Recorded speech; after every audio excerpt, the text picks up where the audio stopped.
maka malaikat maut turun ke sini. Makanya ketika sakaratul maut sudah datang, maka yang baca Quran hentikan. Kenapa? Oh, memang gitu ya. Jangan semakin kenceng. Ayo Pak, insya Allah Pak, gitu. Al-Baqarah Pak, Al-Baqarah Pak. Al-Kahfi, Al-Kahfi. Enggak lah. Yang baca Quran berhenti dulu. Kemudian digantikan dengan kita mentalkin. Antum agak ke sana dikit. Masya Allah ya. Orang yang meninggalnya kooperatif ini.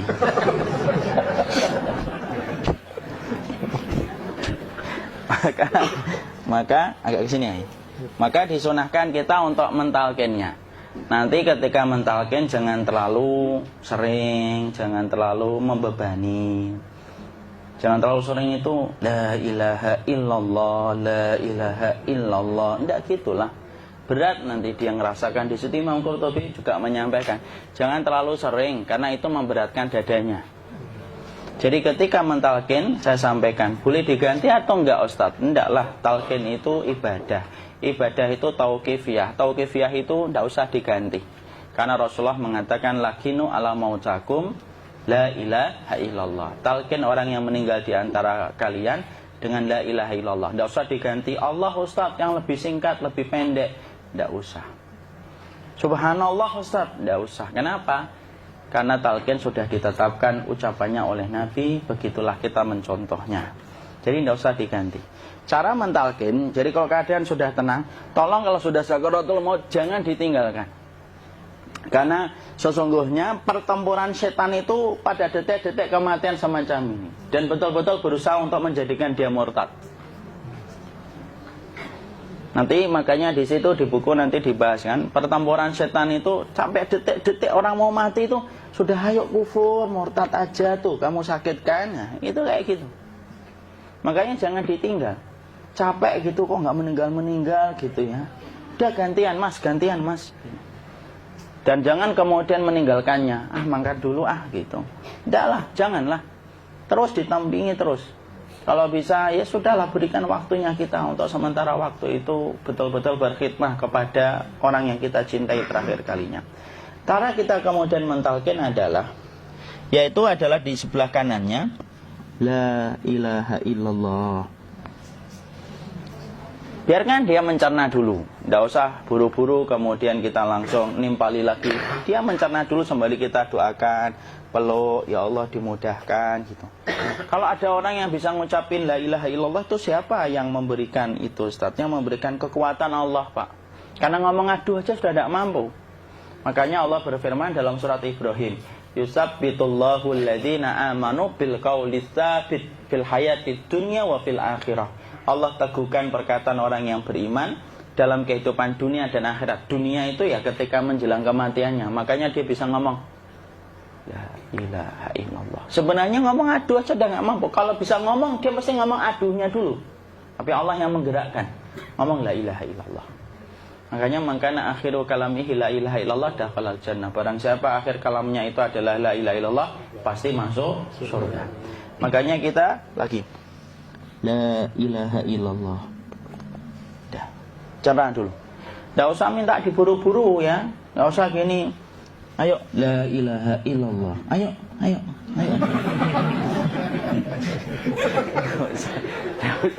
Enggak usah gitu. Ya, biarkan dia pelan-pelan gitu. Ayo tapak, ya Allah capek saya Pak. Enggak usah gitu. Dia ucapkan la ilaha illallah. Kemudian dia mencerna. Lalu kalau dia sudah mengatakan, untuk mengatakan la ilaha illallah. Nah, kalau sudah mengatakan la ilaha illallah, berarti sudah. Tidak usah ditalkin lagi, tidak usah. Belum meninggal juga Ustaz? Tidak apa-apa, biarin aja. Dia di situ aja.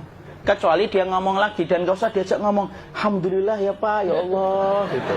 Terus dia jawab alhamdulillah ya.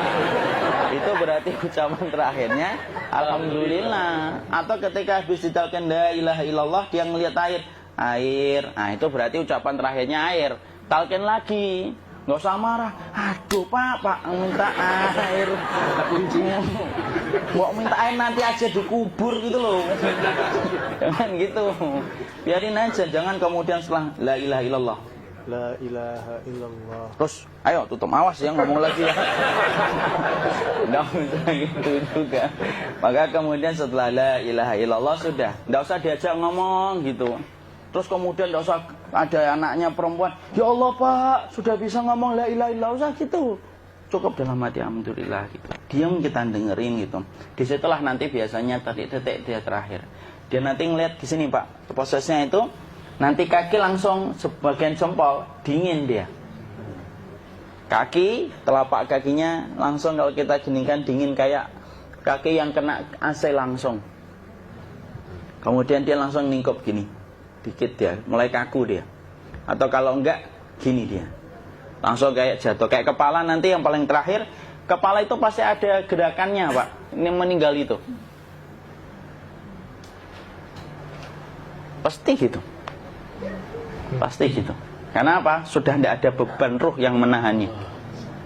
Ya, cabut ya, set pelan, maka kemudian malaikat itu. Tapi tetap sakit lah, walaupun dikatakan ringan, tetap sakit.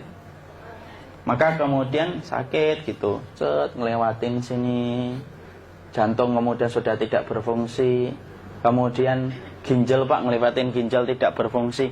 Bapak bayangkan kan, kalau yang pernah sakit batu ginjal Pak, sepakat nggak kalau kita batu ginjal itu sakitnya luar biasa Pak? Itu baru titik batu kecil di ginjal. Kita bisa bayangkan tiba-tiba ginjal tidak berfungsi. Sakitnya kayak apa Pak? Tiba-tiba ginjal nggak berfungsi, pankreas naik, kemudian tek jantung. Jantung ini dia masih hidup dia, di sininya masih hidup walaupun jantungnya sudah berhenti. Naik. Kemudian mata, dia ngelewatin mata.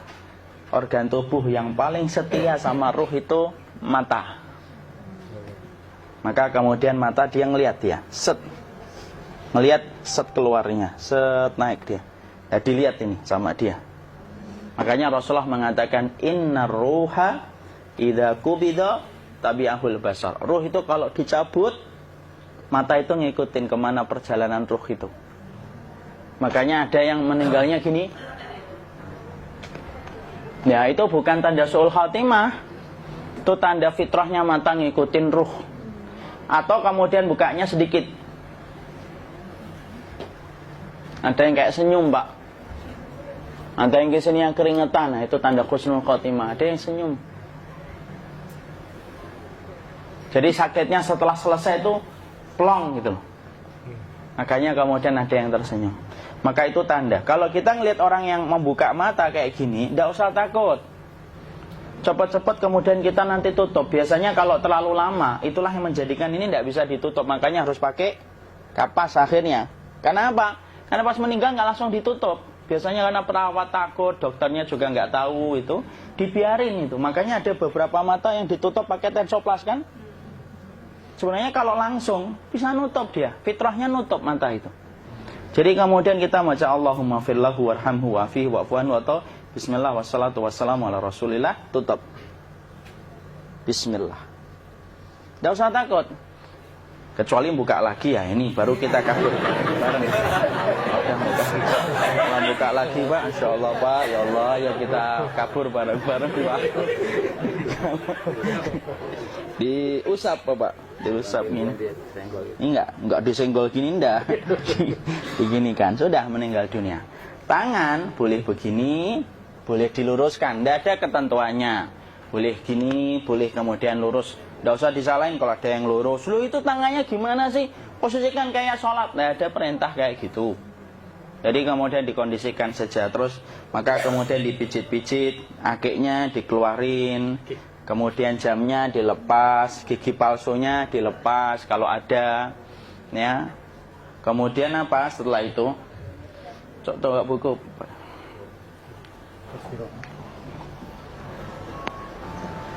Kemudian kalau bisa awal-awal, kemudian taruh buku atau sesuatu yang agak berat di perutnya ketika baru meninggal dunia. Kenapa kemudian ditaruh kayak gini? Bukan apa-apa, supaya membantu sisa-sisa pencernaan dia untuk keluar. Nanti Pak, biasanya kalau kita taruh agak yang berat gini, atau kemudian kita gini-gini kan, ini udah makan belum Maki? Udah makan belum makan kok udah gede ya? Maka pencet-pencet kayak gini, biasanya nanti ketika dimandikan, nah pas dimandikan diginikan saja. Aduh. Nah ini dia sudah keluar di belakang, dia gini. Terus nanti keluar dia. Nah ini keluar langsung di belakangnya. Dan memperlakukan orang kalau sudah meninggal dunia itu yang lembut gitu. Kenapa? Inna kasra admil mayyiti kakasri admil hayyi. Mematahkan tulangnya ketika orang sudah meninggal dunia itu lebih dia rasakan sakit ketika mati daripada ketika masih hidup. Tuh Islam itu sampai sama orang mukmin itu kalau sudah meninggal aja sampai selembut itu. Kok hidup kasar itu kebangetan dia jadi orang itu. Mau sampai orang mati itu kemudian disuruh yang lembut, kalau ada aib disuruh nutup, tidak boleh diceritain. Misalkan di belakangnya beliau ini ada tompel, gagah-gagah tompelnya gede gitu, tidak boleh cerita. Masya Allah loh, sampai segitunya sunnah itu ngajarin kita untuk nutup aib. Kalau ada orang belajar sunnah sukanya buka aib, nyari-nyari kesalahan orang, sunnah yang mana dia pelajari itu saya bingung. Makanya kemudian gini, setelah selesai, maka kemudian tutup dengan kain. Maaf ya, ya. Ya. Nanti kalau nggak kuat napas ngomong ya. Maka ditutup kayak gini, ditempatkan kemudian jangan di tanah, tapi di atas dipan. Karena apa? Syekh Abu Malik Kamal Said Salim dalam Sahih Fikih Sunnah menyampaikan supaya tidak cepat busuk. Dia taruh di atas. Kemudian ditutup pakai kain apa saja, ya, sembari nanti kita mempersiapkan tempat mandinya, tempat kafannya dan yang lain sebagainya. Maka kemudian kalau ada yang datang boleh dibuka.